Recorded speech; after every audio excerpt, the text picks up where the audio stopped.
Buddhist foundation के तत्वाधान में हो रही पंचशील परिचर्चा के प्रथम चरण में दीप प्रज्वलन की प्रक्रिया को पूरी करने के लिए मैं आज आमंत्रित करता हूँ श्रद्धेय राजवीर सिंह जी को, श्रद्धेय गायत्री जी को और श्रद्धेय आनंद कुमार।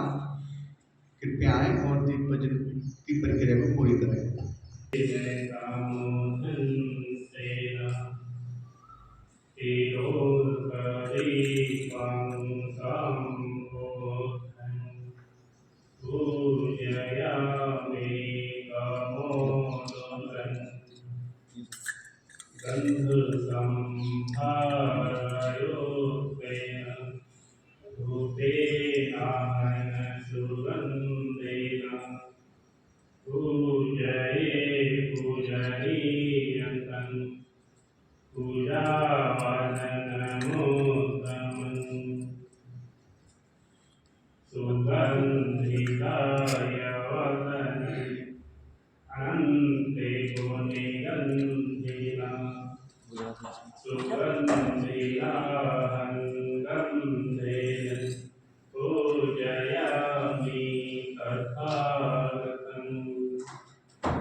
आज श्रद्धेय इंजीनियर राजवीर सिंह जी की तरफ से है, तो मैं उनको बहुत बहुत साधुवाद देता हूँ और सम्मानित भंते जी से निवेदन करता हूँ कि वो धम्मदेश न देकर हमारा मार्गदर्शन करें।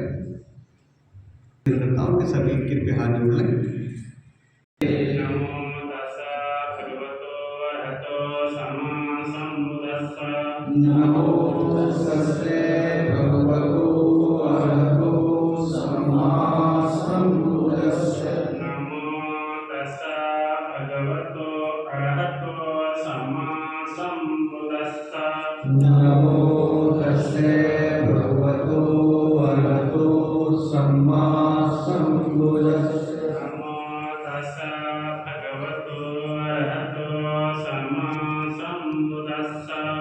नमो तस्से भगवतो अरहतो सम्मा सम्बुद्धस्से। इतपिसो भगवान् सम्मा सम्बुद्धो विद्याचरण संपन्नो सुगतो लोकविदु अनुत्तरो पुरीस्तमसारथि सत्तादेव मनुस्सानं बुद्धो भगवाति। सवाकातो भगवता नमो संदिग्धो अकालिको ऐतसिको उपनयिको पचतन्वेतको विद्योहिति। सुपटिपन्नो भगवतो सावक संगो जुपटिपन्नो भगवतो सावक संगो न्यायपटिपन्नो भगवतो सावक संगो सामीति पटिपन्नो भगवतो सावक संगो यदिदं चत्वारि पुरुषयुगानि अष्टपुरुषपुद्गला एष भगवतो सावक संगो आहुनियो पाहुनियो दक्षिणयो अंजलिकरणियो अनुत्तरं प्रियंकेतन लोकस्साति। बुद्धं नमामि बुद्धं नमामि धम्मं नमामि धम्मं नमामि संघं नमामि संघं नमामि। साधु साधु साधु साधु साधु। बहुत बहुत बदलता हूँ एवं शुरुआत की बर्बाद में आप सबका बहुत बहुत स्वागत है।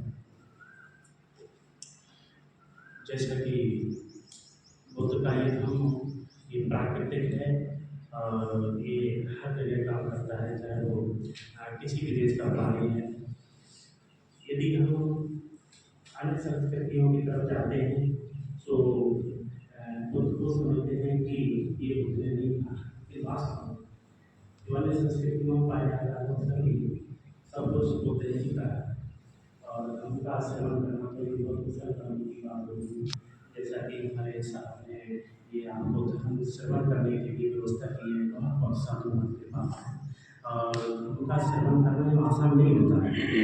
व्यक्ति कितना अच्छे कुशल कर्म करता है तब उसे ऐसा मौका मिलता है, ये मौका नहीं मिलता। देखिए कितना लोग ईरान इराक और पाकिस्तान में जन्म लेते हैं, वो क्या नाम लेते हैं, लेकिन वैसे ही वो उस मार्गगति को प्राप्त होते हैं। उनका कर्म तो चित्त ये काम करता है।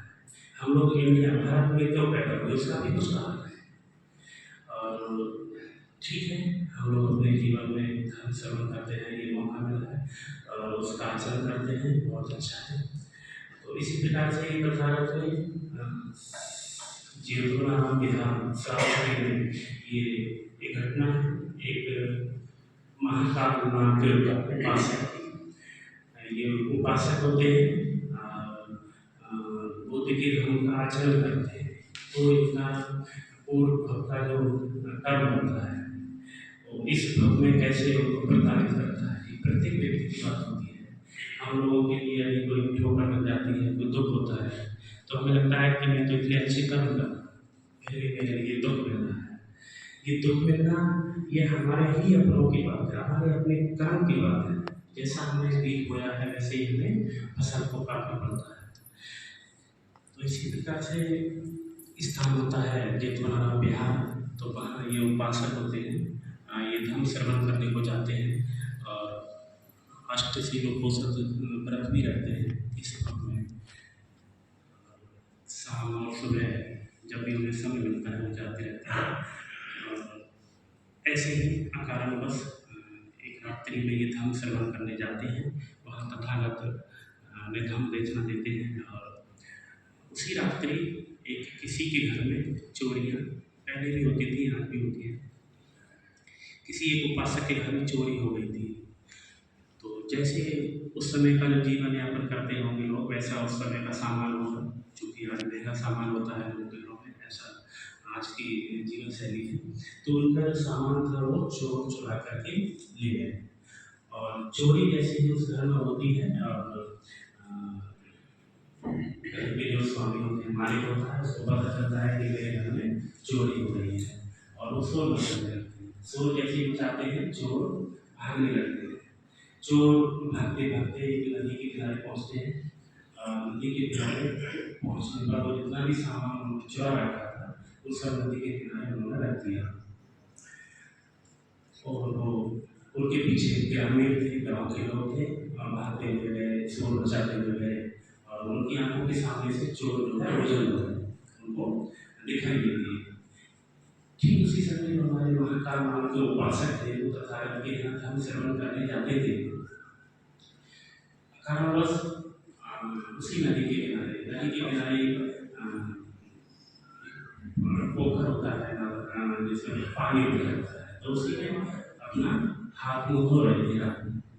तो इनको गाँव वालों ने पकड़ लिया, बोले कि चोरी तो नहीं की है और ऐसा करते उनको पिटाई कर दी और इतनी पिटाई की कि उनकी मृत्यु वहीं हो जाती है। अब सुबह होती है, सुबह होने के बाद जो लोग उस भिक्षु सजे थे जो हमारे यहाँ धर्म श्रवण करने आता था और इसकी मृत्यु उन्होंने पकड़ लिया कि गाँव में चोरी हो गई थी रात में और चोरी होने के संदेह में ग्रामीणों ने इसकी पिटाई कर दी और इसकी मृत्यु हो गई। मृत्यु होने के बाद उन्होंने तथागत से जानना चाहा कि तथागत ये तो हमारे यहाँ उपासक था, आता था और इसकी आज मृत्यु हो चुकी है। तो तथागत में देखते हैं कि ये जो भक्तजन है वो बताते हैं कि इसकी मृत्यु ये तो आसानी से हो गई थी, लोगों ने पीटा। इसका जो मृत्यु था, मृत्यु कैसे होना था, इसका एक हाथ काटा जाता, एक पैर काटा जाता, उसके बाद गर्दन काटी जाती, तब इसकी मृत्यु निश्चित थी। लेकिन ये हमारे धर्म श्रवण करने आता था, इसीलिए इसकी जो मृत्यु हुई है इस कारण हुई है। इसका जो प्राचीन लोगों का जो कर्म था वो इसको इस अवगति पे ले गया। तो तथागत बताते हैं कि इसने पूर्व जन्म में वाराणसी का एक राजा था और उस राजा के राज्य में अक्सर अव्यवस्थाएं चलती रहती है किसी राजा के राज्य से, तो वहाँ चोरियाँ होती थी। तो इसने एक परिवार में एक व्यक्ति पर चोरी का लांछन लगाया था और उसको पिटवाया था उस राजा के द्वारा। और उसकी जो स्त्री थी काव्य सुनीक्षा चाला बड़ी से सवाल है, इसलिए क्यों किया था, क्योंकि ये अवसर की ओर रोकता है लोगों को। तो उसने ऐसा अवसर किया कि उसके जो घर में बच्चे थे, पत्नी थी, तो इसलिए उसको चोरी का लांछन लगा दिया और इसने उसको मरवा दिया। और उसका ये कर्म इसको आज इस अवनति की तरफ ले गया और इसकी मृत्यु जो थी, इसके हाथ काटा जाता, पैर काटा जाता, उससे ये बच गया। तो इस प्रकार से ऐसे प्राणियों को इस तरह किया हुआ पाप कर्महीन चारों अपायों में पीड़ित करता है। चार अपाय होते हैं, ये चार अपाय हमारे डॉक्टर साहब जानते हैं। वो भूमि होती है जो मनुष्य लोग से नीचे होती है, उसमें नरक भूमि होती है, प्रेत भूमि होती है, असुर भूमि होती है। तो इसमें व्यक्ति को उसमें जीवन यापन करना पड़ता है। इसमें इतना कष्ट मिलता है, व्यक्ति इसमें इतना प्रताड़ित होता है। यदि मान लीजिए ऐसा नहीं है तो लोग अच्छे कर्म क्यों करेंगे, तो बुराई बुरा करेंगे, चोरी करेंगे, डकैती करेंगे। अगर कर्म नहीं है तो कर्म है तभी तो ऐसा सम्मान तथा में बताया। तो चारों अपायों में व्यक्ति प्रताड़ित होता है और दुर्बुद्धि मनुष्य को ये पाप उसी प्रकार प्रताड़ित करता है जैसे से हम लोग की छाया होती है, छाया हमारे पीछे पीछे चलती रहती है। तो इसी प्रकार से हमारा जो कर्म है वो पीछे पीछे चलता रहता है। तो अर्थन ही कर्तन पापम अर्थजन अर्थसंभव अभिमथि दुर्मेतन वज्रम हस्तमय मणि। तो व्यक्ति का जो कर्म होता है वो इसको अकुशल की ओर या कुशल की ओर ये सब उसी पर निर्भर करता है। देखिए कैसे लोग होते हैं, कितने अमीर परिवार में जन्म लेते हैं, उनके एक ही संतान नहीं। हालांकि मेडिकल साइंस ने उसे दे दिया है कि हाँ ठीक है, पॉजिटिव सब कुछ मिल जाता है, लेकिन फिर भी किसी की मृत्यु हो गई और ऐसे वो परिवार को पता ही नहीं है कि मेरा जो प्रभारी जन है उसकी मृत्यु हो गई और उसको चिड़ियाघर में डाल दिया। और उसकी कितनी मृत्यु होती हैं संसार में, उनका पता ही नहीं चलता, निस्संदेह कर दिया जाता है। तो उनका वो कर्म होता है, वास्तव में कर्म होता है। और बहुत से लोग होते हैं CSC 90 साल तक जीते, वास्तव में उनका कर्म होता है, अच्छा कर्म होता है। तो हम लोगों को बहुत अच्छा मौका मिला है सर्व करने का। हो सकता है हमारे जो पुराने कर्म है वो थोड़ा उसमें कुशल मूल में जुड़े और हमारा जो कुशल है वो थोड़ा कम हो, हमारे लिए जो हमें सुख आने वाला है वो हमें सुख की प्राप्ति हो और हमें अपने मन से, वचन से और अपनी काया से अच्छे ही कर्म करने चाहिए। और ये तथागत का ही धर्म है, ये किसी दूसरी संस्कृति का धर्म नहीं है।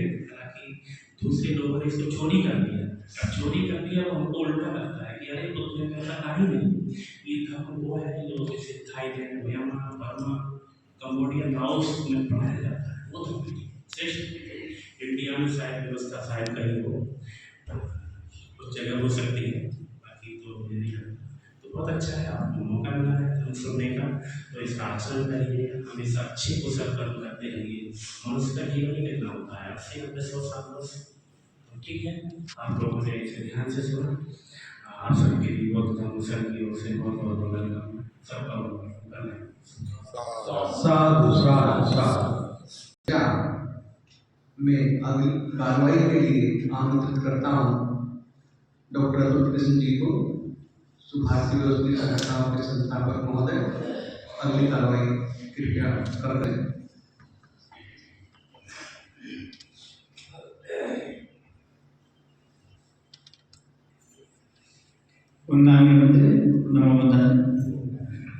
मैं पिछले पंचशील परिचर्चा में नहीं आ पाया था क्योंकि कार्यक्रम जैसे कि आप लोगों को पता है कि मेरी पुत्री का विवाह यहाँ पर हुआ था। तो उसके बाद क्योंकि वो लोग देहरादून में कार्यरत रहते हैं तो मुझे कार्यक्रम वहाँ पर भी जाकर करना था। तो पिछले रविवार को मैं वहाँ था और वहाँ भी मैंने यहाँ पर हमारा बौद्ध रीति से विवाह हुआ, उसकी पूरी वीडियो मैंने याद लिया था और वहाँ पर मैंने पूरे सबके सामने प्रदर्शित की। तो बहुत लोगों को अच्छा लगा और बहुत सारे लोगों ने मुझसे आके कहा कि साहब ये तो बहुत ही सामान्य रीति है और ये किसी भी आडंबर बात से दूर है और हम अगर इसको अपनाना चाहें, करना चाहें तो मैंने कहा बहुत खुशी की बात है, बहुत अच्छा रहेगा, आप बताइए। और जैसे आपने देखा कि मैंने एक छोटी सी पुस्तक बनाई थी और वो वितरित की थी कि बौद्ध रीति से विवाह होता है वो किस प्रकार होता है। तो वहाँ भी मैंने उसको पूरा सभी लोगों ने वितरित किया, एक बहुत अच्छा संदेश वहाँ पर गया। तो देखिए शायद इस तरीके से मुझे लगता है कि कुछ समाज में एक परिवर्तन आएगा, कुछ चेतना आएगी। कि हम लोग इस आडंबरवाद से, इस धोखे से हटकर हम सही रास्ते पर आएँ और बिल्कुल सामान्य रूप से विवाह और विभिन्न जो संस्कार, जीवन के संस्कार होते हैं बच्चों के अपने घरों में, उनको हम संपादित करें। और ये संदेश हमने पिछली बार दिया था कि जो हमारा बौद्ध विहार है, शताब्दी बौद्ध विहार है, यहाँ हमारे गुरु निबंधे जी रहते ही हैं। तो आप लोगों को जिनको भी कोई इस प्रकार के संस्कार घर में आयोजित करने हो, कराने हो या इस मंदिर में कराने हो, तो आपका सादर स्वागत है। आप लोग इसका लाभ उठा सकते हैं। बहुत बहुत धन्यवाद। आज हमारे बीच में अच्छे अच्छे कुछ बातें होंगी और आप लोगों को उसका लाभ मिलेगा। तो मैं सबसे पहले तो अपने हमारे बीच में राजवीर सिंह जी हैं, मैं उन्हीं से निवेदन करूँगा कि वो आके अपने यहाँ पर कुछ हम लोग को ज्ञान प्रदान करें। श्री राजवीर सिंह जी। बधाई करते जी, नमस्कार और आप सभी उपस्थित उपासकों को बीच जाकर उपासक हो जी। अभी जो श्रद्धेय अतुल कृष्ण साहब ने जो बात बताई उसमें मैं उसका साक्षी रहा और बौद्ध रीति से हमने और भी शादी की, लेकिन ये मुझे कहना अतिशयोक्ति होगी कि इतने बड़े आदमी को देखिए, आपने देखा हो कितना पैसा खर्च कर देते हैं लोग, और इतना सिंपल सादा सस्ता समारोह हुआ, ये एक बात रही। और दूसरी बात, एक धर्म का एक प्रचार प्रसार होता है, अच्छी संस्कृति को अपना करके शादी करना बहुत अच्छी बात है। मेरा एक अनुरोध भी है सागर साहब से कि जो जैसे पुस्तिकाएँ जो वितरित की गई थी उसमें जो धर्म रीति से बहुत अच्छी पुस्तिका है, मैंने भी उसको मैं कोशिश करूँगा कि और कुछ लेकर के और लोगों को दिन में अभी उपलब्ध हों, तो यहाँ जो भी उपलब्ध न हो उनको सबको दें, ये मेरा आपसे अनुरोध है। आज अभी पंती जी ने एक बात कही कर्म की, बुद्ध धर्म के बारे में। मैं धर्म के बारे में ये कहना चाहूँगा कि इसे धर्म कहना, धर्म इसे किसी संप्रदाय से न जोड़ा जाए। ये कोई संप्रदाय नहीं है। ये धर्म का अर्थ है कि एक सम्यक, सहज, सरल और सही जीवन जीने की कला को धर्म कहते हैं। भगवान बुद्ध की इसी कला को ये धर्म कहा गया। उन्होंने भी कहा कि एस धर्मो सनातन, कि यही धर्म जो है यही सनातन है। शुरू से जैसे हमारे श्रद्धेय बंदे जी बता रहे थे कि यही पुराना धर्म है और इसी की नकल की गई है। आजकल लोग इसकी नकल कर रहे हैं, रूप बिगाड़ रहे हैं कि बुद्ध ने ऐसा नहीं कहा, वैसा कहा, उसमें मिलावट हो रही है, कल्पनाओं का सहारा लिया जा रहा है। जबकि भगवान बुद्ध ने किसी भी बात को कल्पना के एक आडंबर के रूप में किसी को नहीं परोसा। उन्होंने सत्य को ही माना, उन्होंने आपके ऊपर छोड़ दिया, सब कुछ आपके ऊपर छोड़ दिया, थोपा कुछ नहीं। जबकि आज तक देख रहे होंगे भाई इसे मानो, इसे हटो मत, ये कह दिया, जो कह दिया प्रकृति ने, भगवान ने कह दिया वही मानो। भगवान बुद्ध ही एक ऐसे महापुरुष हुए जिन्होंने कहा कि मैं कोई आपको मोक्ष दाता नहीं हूँ, मैं आपको मार्ग दाता हूँ, आपको मार्ग बता रहा हूँ, आपको चलना इससे पड़ेगा, जो चलेगा वो प्राप्त करेगा मंदिर को। इसीलिए आपको मैं क्रम में बताऊंगा कि उनसे जैतवन में जब बौद्ध विहार में वो हुआ करते थे, तो जैतवन में काफ़ी उनका समय बीता और धर्म देश रचना करती थी। तो कोई सज्जन उनके पास आए और उन्होंने कहा कि भगवान आप तो इतने महान व्यक्ति हैं और आपके संपर्क में आकर के कोई भी दुखी कैसे रह सकता है, आप इतने महान व्यक्ति हैं। तो बोले भाई मैं क्या करूँगा? बोले आप मुक्त क्यों नहीं करते थे सब, सभी दुखी हैं, सभी दुखी सब मुक्त क्यों नहीं हो जाते? बोला अरे मैं तो यही तो बता रहा हूँ, यही सब तो मैं आज भी बताता हूँ। तो उन्होंने प्रश्न पूछा करते थे, तो उन्होंने भी उससे प्रश्न किया। तो प्रश्न उन्होंने ये किया कि भाई तुम कहाँ के रहने वाले हो? बोला जी मैं यहीं का हूँ। बोला नहीं यहाँ के तो नहीं हो, तुम बाहर के लगते हो। बोला हाँ महाराज मैं मगध का हूँ, राजगीर का हूँ। बोला अच्छा तो तुम राजगीर का रास्ता जानते हो? बोला अरे मैं वहाँ रहा हूँ, चला हूँ, अच्छी तरह जानता हूँ। तो बोला तो तुमसे कोई रास्ता पूछता है तो तुम रास्ता बता देते हो वहाँ का, या शांत रहते हो, चुप रहते हो? बोले नहीं जी वो रास्ता मैंने देखा है, मैं चला हूँ, उसे अच्छी तरह मैं उसको सबको बता देता हूँ। तो अच्छा, तो ये बताओ कि जो तुमने जिन जिन को रास्ता बता दिया वो तो सब पहुंच गए होंगे राजगीर। जब रास्ता बता दिया, सब कुछ समझा दिया, तो सब पहुंच जाते होंगे, पहुंच गए होंगे। अरे पहुंच कैसे जाएंगे, जब जाएंगे उस पर चलेंगे तभी तो पहुंचेंगे ना। अरे भाई मैं यही तो तुमसे कहना चाह रहा हूँ, तुम मेरे रास्ते पे चलोगे नहीं, मुक्ति कैसे पालोगे? मेरा रास्ता है, मैं रास्ता बताने वाला हूँ, मैं रास्ता बता रहा हूँ। तो उन्होंने बताया मुझे कि भाई जो रास्ते पर चलेगा वो पहुंचेगा। उनका ये मार्ग है, ये धम्म है। धम्म यानी धर्म नहीं, जीवन जीने की कला है, उसे सीखने की। अभी क्या मार्ग है? मार्ग उन्होंने बताया, मैं पिछली उसमें भी बताया था कि भगवान बुद्ध ने, आप जो जैसे उन्होंने कहा कि अत्ता ही अत्तनो नाथो, अत्ता ही अत्तनो गति, कि जो आप अपने स्वयं मालिक हैं, अत्ता ही अत्तनो नाथो, आप स्वयं अपने मालिक हैं। किसके मालिक हैं आप? किसी और के मालिक नहीं। आप मालिक किसके बने? मालिक बने अपने मन के। मन के मालिक बने, मन को अपने वश में करें। मालिक कौन होता है? किसी जीव का मालिक होता है, उसको बस में रखता है। घर के मालिक होते हो, घर को बस में रखते हो। आप अपने मन के मालिक हैं, इसके मालिक मन है, इसको बस में रखो। ये मन बस में नहीं है, इसी मन में बस में करने की कला को सीखने के लिए, अपने को समझने की कला को बस में करने के लिए आज हम कृतज्ञ हैं और सौभाग्यशाली हैं। ऐसे व्यक्ति आपको मिला। युगों में जन्म लेते हैं ऐसे व्यक्ति। मुझे कोई अत्युक्ति नहीं है कहने में, कोई मैं तारीफ नहीं कर रहा, कोई चर्चागिरी नहीं कर रहा, ये मैं स्वयं कह रहा हूँ। इतना जीवन बीतने के बाद मुझे इस मंजिल पर, अपने जीवन के आखिरी पड़ाव पर ऐसा व्यक्तित्व मिला जिसने यहाँ इतनी व्यवस्था की। इस मार्ग पर चलने को गाड़ी दे दिया, बैठिए गाड़ी में चलिए ना, रास्ता बना दे दिया, गाड़ी आपको दे दी, बैठिए ना गाड़ी में, सफर करिए ना, उस यात्रा का आनंद लीजिए। उस यात्रा को देने वाले जो मार्ग है, इसमें अपने मन को बस में करना। कैसे करना? आपका मन जंगली है, विचलित है, इसको बस में करना है।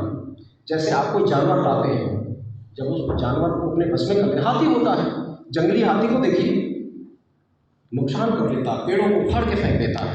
वही एक छोटा सा महावत जब उसको बस में कर लेता तो उसके इशारे पे चलता है, सारे काम करता है। इतनी शक्ति उसके बस में हो गई। तो ये मन की शक्ति कोई इसको आंकलन नहीं कर सकता। मन की अथाह शक्ति है, इसकी गति बहुत तेज है।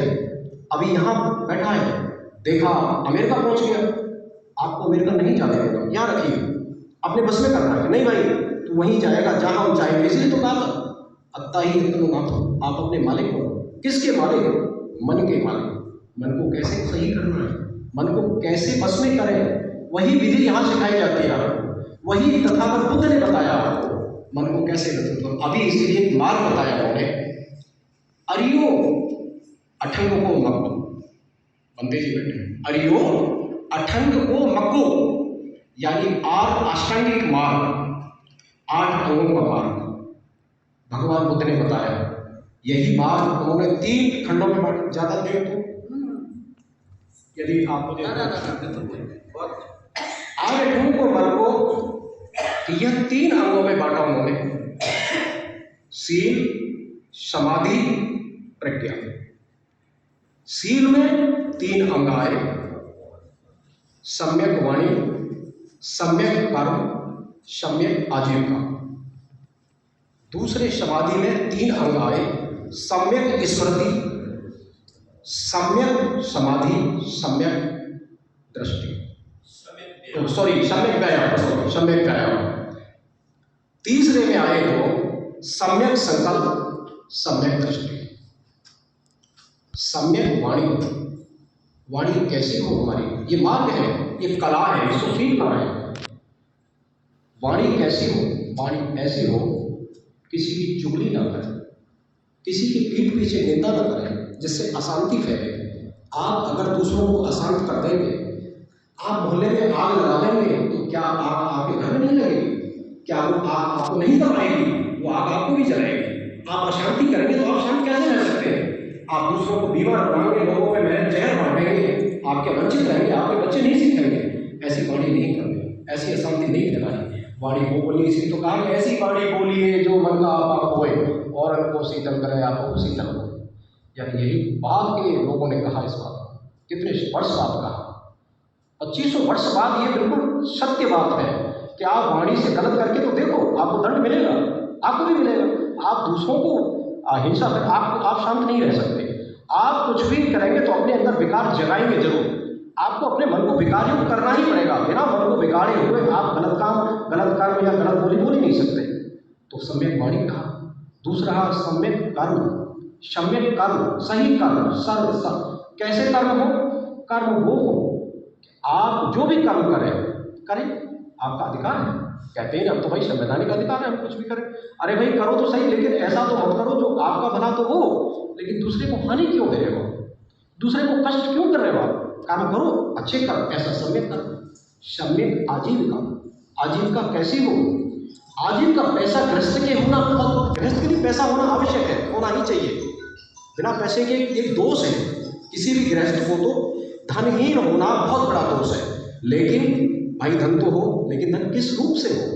ऐसा ना हो मैं लूट जहर बेच रहा हूँ, नशा बेच रहा हूँ, ठीक है मुझे तो अच्छा पैसा मिल रहा है, चरस बेच रहा हूँ, बढ़िया पैसा आ रहा है, थोड़ा सा ले आया नोएडा कहीं जा करके, लेकिन अच्छी कीमत में बेच रहा हूँ, लेकिन मेरे पास तो पैसा आ रहा है ना, मैं धनवान हो रहा हूँ, अच्छी बात कर रहा हूँ मैं।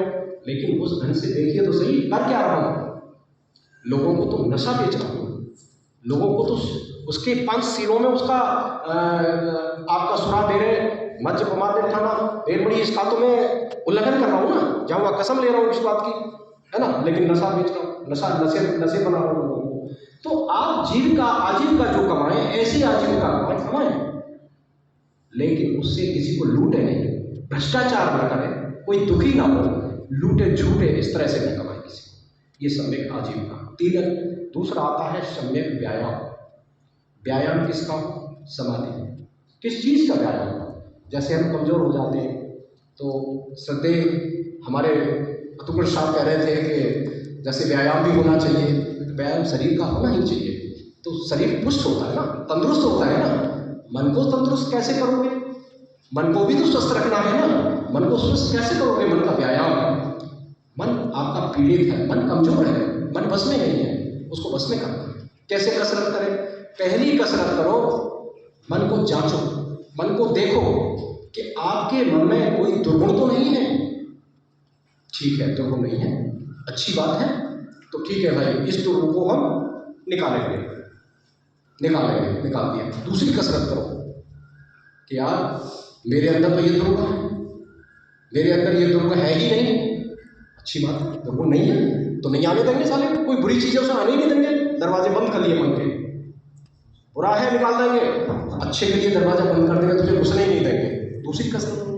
तीसरी कसरत, मेरे अंदर तो ये सद्गुण है, मेरे अंदर ये ज्ञान है, अच्छी बात है, लेकिन अभिमान नहीं करेंगे।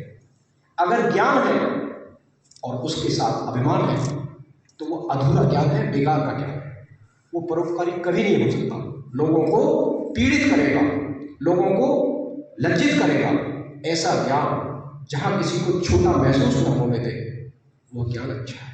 अभिमान नहीं करेंगे, तो ये तीसरी कसरत। अगर आपके अंदर सोचेंगे, फिर देखेंगे, जांचेंगे, यार ये सद्गुण तो मेरे अंदर है ही नहीं, फलाने के अंदर है, अतुल सुबोध साहब के अंदर है, बंते जी के अंदर है, सागर साहब के अंदर है, बहनों के अंदर है, तो यार इसे हम भी लाएंगे, लाओ इसे हम ही करते हैं। ये 4 कसरत मन की करेंगे, ये मन का व्यायाम है। इसे कहा व्यायाम, सम्यक व्यायाम का मतलब है कि मन का व्यायाम। दूसरा सम्यक स्मृति। स्मृति क्या? स्मृति यादगार से नहीं है, यादगार बना है स्मृति, भाई स्मृति बहुत अच्छी है। स्मृति क्या है? सजग रहना।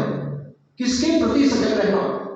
अपने शरीर और मन के प्रपंच के प्रति सजग रहना कि हम क्या कर रहे हैं, क्या हो रहा है शरीर के अंदर, विचार कहाँ से आ रहे हैं, कहाँ जा रहे हैं, कैसे आ रहे हैं, कैसे जा रहे हैं, इसी के प्रति तो सजग रहना है।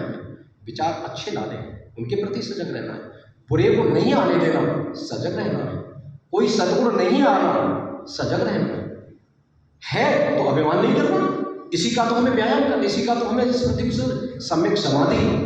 सम्यक समाधि यानी समाधिष्ठ होना। किसके प्रति समाधिष्ठ होना? किसके प्रति? समादिष्ट होना अपने कुशल चित्त के प्रति। कुशल चित्त यानी जो मन है, आपका मन एकाग्र तो हो जाए, लेकिन विचार कैसे आ रहे हो? बुरे। उदाहरण के तौर पे एक शिकारी देखा होगा आपने, चुपचाप बैठा हुआ है, चुप शांत बैठा है, मन बहुत समादिष्ट है, एकाग्र चित्त है, लेकिन क्या है? शिकार करना चाह रहा है, एक जीव की हत्या करना चाह रहा है। विचार कैसे आ रहा है? विचार दूषित है, मन दूषित है, मन बस में है। तो कुशल चित्त की एकाग्रता, चित्त एकाग्र तो हो, लेकिन कुशलता के साथ निर्मल हो, उसमें बुरे विचार हो, लाभ, लोभ, मद और ये सब ऐसी समाधि। तीसरा प्रज्ञा, सीधी समाधि प्रज्ञा। प्रज्ञा मतलब सम्यक संकल्प। हमारा मन है, संकल्प विकल्प आते हैं, कैसे संकल्प चले? संकल्प ले लिया, किसी ने आपको कुछ कह दिया, गाड़ी साइड में लग गई, नंबर नोट कर लिया, सारे को मारो, क्षमा करना सीखो, छोड़ो, ऐसे संकल्प नहीं पालने। संकल्प विकल्पों पर नियंत्रण। मैं थोड़ा शॉर्ट में करूंगा, सम्यक दृष्टि एक दर्शन है, यही प्रज्ञा है, यही सच्ची प्रज्ञा है कि आपको जो दर्शन हो जाए सब चीजों का। और कैसा दर्शन? स्वयं का दर्शन, स्वयं के अपना दर्शन, अपने ज्ञान का दर्शन। तो इसको भी, प्रज्ञा को भी 3 जगह कहा गया। प्रज्ञा को भी इन्होंने कहा कि कैसी प्रज्ञा, कैसा ज्ञान? एक ज्ञान होता है श्रुत ज्ञान, जैसे आप सुन रहे हैं, ये ज्ञान परिपूर्ण नहीं है। जब तक ये ज्ञान आपकी बुद्धि से, आपके अपने विवेक से खरा न उतरे, जब तक वो आपका अपना ज्ञान नहीं है, दूसरे का, बनते जी का, अतुल जी का हो सकता है, सागर साहब का, मेरा हो सकता है, लेकिन आपका नहीं है। जब तक आपसे अपने ज्ञान पे खरा न उतरे, ये बात सही भी है या नहीं, ये श्रुत ज्ञान है, सुनना जरूर चाहिए, सुन के चिंतन। दूसरा है चिंतनमयी प्रज्ञा, श्रुत प्रज्ञा, चिंतनमयी प्रज्ञा। आप जो कहा उस पर चिंतन मनन करिए, देखिए क्या है, सच है, सत्य है। जन कह दिया बस हाथी पेड़ में बैठा था, कर लिया, दूसरे का ज्ञान था, हमारा ज्ञान, लेकिन ज्ञान हमारा नहीं है। उसको देखिए, तर्क करिए, यही बुद्ध ने कहा। बुद्ध ने ही कहा कि तर्क अवश्य करिए, मेरी बात में भी तर्क करिए। अगर वो बात आपकी बुद्धि से, आपके ज्ञान पर खरी नहीं उतरती, मत मानिए, आपको स्वतंत्र कर दिया। तो ये आपका चिंतन में। तीसरा है भावनामयी प्रज्ञा, जो मैं अहम है वह भावनामयी, भावना भावित प्रज्ञा, जो अपने अंदर से भावित होती है, जो अपने अंदर से जानती है, अपना ज्ञान जो जानता है। जैसे किसी ने कह दिया कि भाई देखो वहाँ पे पढ़ाई कैसे है, शुभार्थी बहुत अच्छी पढ़ाई होती है, बहुत अच्छा माहौल, बहुत अच्छा एडमिशन है, सुन तो लिया मैंने, लेकिन मैंने देखा नहीं। जब आए आप यहाँ पे देखा शुभार्थी को, अच्छा अनुशासन देखा, यहाँ पे इतना अच्छा काम चल रहा है, एक संस्कार के काम मिल रहे हैं आपको, एक अच्छा जीवन जीने की कला मिली, यहाँ तो बहुत अच्छा काम देखा ही है ना। तो भगवान बुद्ध ने जो कहा, यही एक सच्चा मार्ग है। इसको कोई भी जोड़ा बदलने से, कपड़े पहनने से, एक अच्छा, ये तो एक महान एक पदवी है, इससे फिर वापस नहीं आ सकते, लेकिन आप सभी गृहस्थों के लिए भी इतना काफी है। अगर इसमें चले तो यही बुद्ध का धर्म है। धन्यवाद। आपको राजवीर सिंह जी, राजवीर सिंह जी ने बहुत ही सहज तरीके से पूरे हमारे बौद्ध धर्म की व्याख्या की है। उन्होंने ये भी बताया कि अगर वास्तव में कोई धर्म है तो धर्म हम जिसको कह सकते हैं, चाहे पाली में हम उसको धर्म कहें, चाहे हम हिंदी और संस्कृत में धर्म कहें, तो वो है जीवन जीने का तरीका जो तथागत भगवान बुद्ध ने दिया। उन्होंने किसी एक व्यक्ति के लिए, एक वर्ग के लिए नहीं दिया, उन्होंने संपूर्ण मानवता के लिए दिया कि हमें कैसे जीना चाहिए, और यही धर्म है। और बाकी उसमें जो लोगों ने संशोधन किए, उसमें कुछ जोड़ा, घटाया, वो सब मत और संप्रदाय कराए जा सकते हैं। तो बहुत ही सुंदर तरीके से आपने व्याख्या दी। और जो एक बहुत ही महत्वपूर्ण बात आपने कही, वो आपने कही कि सुनने से, समझने से अधिक महत्वपूर्ण यह है कि हम उसको अपने जीवन में उतारें। जब तक हम अपने जीवन में नहीं उतारेंगे तब तक ये सुनना समझना उसमें कोई अर्थ नहीं रहता। तो हम ये भी विचार करना चाहिए कि जो हम अपने आप को बौद्ध मानने वाले कहते हैं, या हम इस तथागत बुद्ध में विश्वास रखने वाले अपने आप को कहते हैं, तो क्या हम उन बातों पर चल रहे हैं? क्या हम उन चीज़ों का अनुकरण कर रहे हैं जो उन्होंने शिक्षा हमको दी? और मैं आज बहुत बड़ी बड़ी बातें नहीं करूँगा, मैं सिर्फ आज एक ही बिंदु पर पूछना चाहूँगा जो हमारे खासतौर से हमारे बीच में जो युवा वर्ग हैं उनके लिए तो बहुत ही महत्वपूर्ण है, बाकी सभी के लिए महत्वपूर्ण है कि क्या उन्होंने एक बात कही थी कि हमें सुरा मेरे मंज पमान ठाना वीरमणि सिर का पदम समाधि। पंचशील का जो पांचवा शील है वो है सुरा मेरे मंज पमान ठाना वीरमणि सिर का पदम समाधि। यानी कि मैं अपने आप को किसी भी नशीले पदार्थ के सेवन से विरत रहने का संकल्प लेता हूँ, क्योंकि सारी समस्याओं का जड़ जो है वो नशा है। तो क्या हम इस चीज़ को याद रखते हैं? क्या हम इस पर चल रहे हैं? तो इस बात को सोचना बहुत ज़रूरी है। मैं आप सब लोगों से निवेदन करूँगा कि मैं यहाँ पर प्रश्न नहीं पूछ रहा, मैं कह रहा हूँ अपने अंतःकरण में झांक कर देखें कि क्या ऐसा तो नहीं है कि हम इस शील का उल्लंघन कर रहे हैं।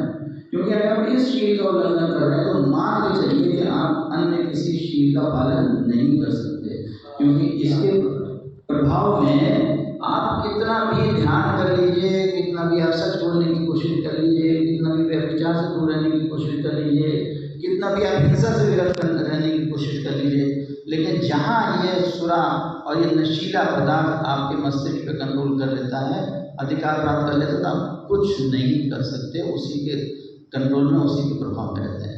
तो आज मेरा आप लोगों से निवेदन है कि संकल्प लें कि हम इससे दूर रहें। मुझे याद है एक गांव में हमारे अशोक भाई थे, अशोक टकसाली जी, उसमें श्रद्धेय अशोक जी हमारे बीच में थे। उस कार्यक्रम में एक गांव में हम लोगों ने कार्यक्रम किया था, तो वहाँ पर पीछे दो लोग आपस में कुछ हलचल हो रही थी। जब हम लोग बातचीत कर रहे थे, उद्बोधन वहाँ चल रहे थे, तो उनसे पूछा गया कि भाई प्रति मुस्कुरा भी रहे थे, हंस भी रहे थे और कुछ बात करने की कोशिश कर रहे थे। तो उनसे उठाकर उनसे पूछा गया कि भाई आपको क्या समस्या, आप कुछ कहना चाहते हैं, क्या बात है?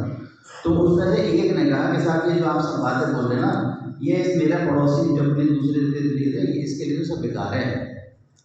तो आगे जब बात बढ़ी, उसने कहा ये तो रोज़ पीता है, ये कहाँ ये बहुत धर्म की बात क्या करेगा, ये तो दारू रोज़ ही दारू पीता है। तो उसने कहा हाँ जी मैं क्या करूँ, मैं कुछ नहीं कर सकता, मेरी तो मजबूरी है, शाम होती है और मेरे को तो मन करता है मैं अपने आप को रोक नहीं पाता, मैं क्या करूँ। तो मेरा कहना ये है कि देखिए हम ऐसे बहुत सारे लोग होते हैं, लेकिन क्या हम प्रयास छोड़ दें? क्या हम ये सोच रहे हैं कि हम नहीं कर सकते? शुरुआत तो करनी पड़ेगी ना। ठीक है, तथागत ने एक बहुत अच्छी बात आपको दे दी, और वो कहते सम्यक। समय मतलब अपने विचार करो कि भाई आज मेरी स्थिति है कि मैं रोज दारू पीता हूँ, संकल्प लो कल से मैं एक ही दिन छोड़ के पीऊँगा, उसके बाद फिर कुछ दिन बाद संकल्प लो अब मैं 2 दिन बाद छोड़ के पीऊँगा। अगर आप इस तरीके से सम्यक तरीके से विचारशील होते हुए आगे बढ़ेंगे तो कोई भी समस्या नहीं है, कोई भी ऐसी चीज़ नहीं जिस पर कि आप काबू ना पा सकें। तो आज इतनी अच्छी अच्छी बातें सुनने के बाद मेरे मन में एक विचार आया कि मैं आप लोगों से बात करूँ कि आज एक संकल्प अवश्य लेके हैं कि हमें नशीली चीज़ों से अपने आप को दूर रखना है। ये बहुत हमारे लिए जरूरी है। और अब मैं हमारे बीच में धर्मपाल प्रधान जी हैं, उनसे भी निवेदन करूँगा कि वो कुछ बात हमें बताएं, कुछ हमसे चर्चा करें। तथागत गौतम बुद्ध हमारे श्रद्धेय भंते जी, स्वभावकृति संस्थापक अप्रकृष्ण जी और आए सभी उपासक, मैं अपना गीत के माध्यम से ही कुछ बात रखता हूँ।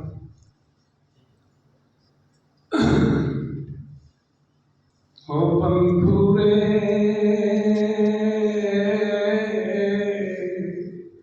ये बुद्ध का धर्म है निराला, बुद्ध का ये धर्म है निराला, जिसने जाना है, जिसने जाना है उसने ही माना है, ये जीवन में भर दे उजाला, बुद्ध का ये धर्म है निराला, बुद्ध का ये धर्म है निराला, ये मैत्री भाव जगाए, पाठ क्षमता का पढ़ाए, ये मैत्री भाव जगाए, पाठ समता का पढ़ाए, दुखों से हो छुटकारा, इसे जो भी अपनाए। ना कोई आडंबर है, ना कोई आडंबर है, ये शिक्षा पर निर्भर है। चक्रधारी ना कोई डमरू वाला, बुद्ध का ये धम है निराला। ओ बंधु रे, बुद्ध का ये धम है निराला। मान सम्मान होगा, मान सम्मान होगा, बुद्ध का ज्ञान होगा। दुखों से हो छुटकारा, मान सम्मान होगा। नाई उपारी को, नाई उपारी को, वैश्या आम्रपाली को, दलदल से इसी ने निकाला। बुद्ध का ये धम है निराला, बुद्ध का ये धम है निराला। वो लास्ट में लिखा है, तू कर शीलों का पालन, तू कर शीलों का पालन, सुखी रहे तेरा जीवन। तू खुद में झांकेगा, तू खुद में झांकेगा, तेरा महके ये उपवन। डीपी कथगाता है, डीपी कथगाता है, स्वम अपना दाता है। डीपी कथगाता है, वह स्वम अपना दाता है। मन जिसने अपना संभाला, बुद्ध का ये धम है निराला। ओ बंधु रे, बुद्ध का ये धम है निराला। आप सभी लोग बहुत बहुत साधुवाद आपको प्रधान जी। आपने बहुत ही अच्छी तरह से, बहुत ही मधुर तरीके से हमको संदेश दिया। मैं आपको साधुवाद देता हूँ। और इस अवसर पर मैं राजकुमार जी से ये निवेदन करूँगा कि सुभारती में राम सिंह ठाकुर सुभारती म्यूजिक स्टूडियो है।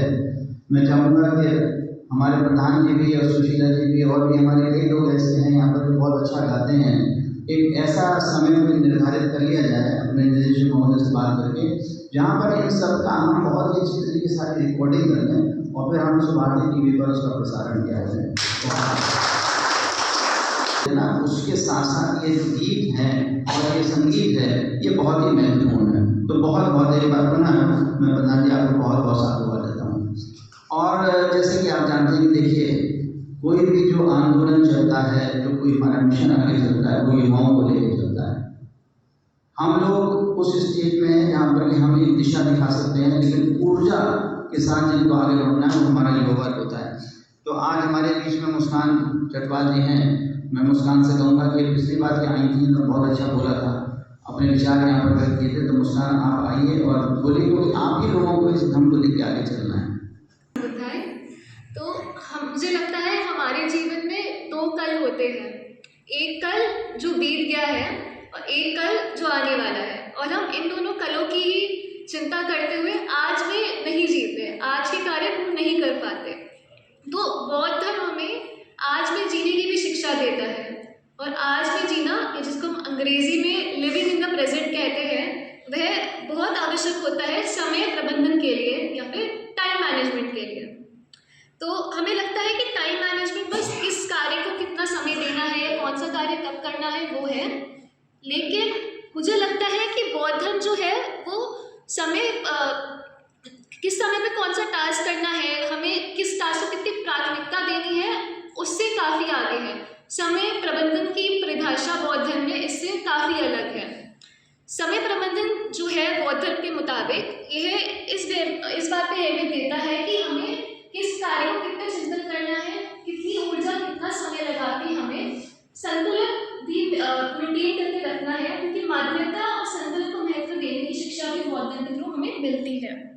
तो ऊर्जा और समय का संतुलन, इन सिद्धांतों का पालन करते हुए यदि हम लोग आज के कार्य को आज ही निपटाए और समय प्रबंधन का पालन करें, तो हमें ना तो कल की चिंता होगी, क्योंकि आज के कार्य तो पूरे हो गए हैं, ना हमें जो बीत गया जो कल उसकी चिंता होगी, क्योंकि हमने आज के कार्य जो कल रह गए थे वो आज पूर्ण कर दिए हैं।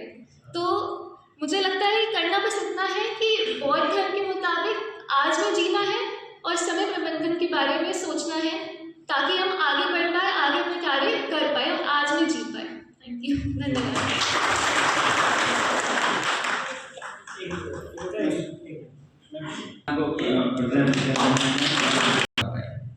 तो मैं वास्तव में कहता हूँ कि हम सब लोगों के चेहरों पर और हम सब लोगों के परिवारों में वास्तव में मुस्कान आ जाएगी। इसमें हमें जो कल निकल गया उससे हम शिक्षा तो अवश्य लेते हैं, हम उसको जीते नहीं हैं, उससे शिक्षा लेते हैं, और जो आगे आने वाला समय है उसके लिए हम संकल्प लेते हैं। लेकिन हम जीते आज हैं, यही तथागत बुद्ध ने जो धर्म दिया है उसमें सबसे महत्वपूर्ण दिया है कि हमें भविष्य की उतनी ही सोच करनी चाहिए जितनी की आवश्यक है। कई बार क्या होता है, मैं इसको थोड़ा सा और इलेबोरेट करना चाहूँगा कि कई बार क्या होता है कि हम आज मारकाट मचा रहे हैं।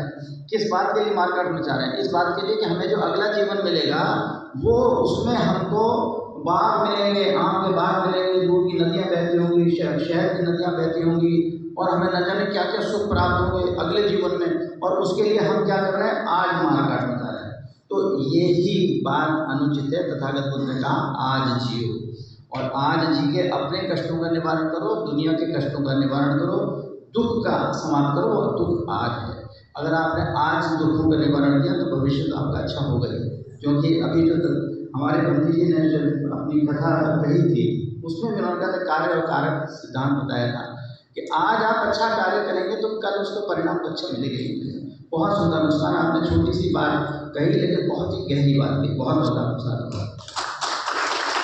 और हम चाहते हैं कि उनसे कुछ सुनना चाहते हैं, क्योंकि उनको जितना एक्सपोजर है ना, वो सब तरह के हमारे कार्यक्रमों में जाते हैं। तो मैं चाहूँगा कि जो वो रिकॉर्डिंग करते हैं वो तो उनका दायित्व हमारे सागर जी को जना ले लें, और आज हम उनसे सुनना चाहते हैं, क्योंकि उनके पास वो अथाह ज्ञान है जो जगह जगह से उन्होंने बटोरा हुआ है, देखा हुआ है, सुना हुआ है, समझा हुआ है। तो मैं देवेंद्र जी से निवेदन करूँगा कि वो भी आज अपनी बात का में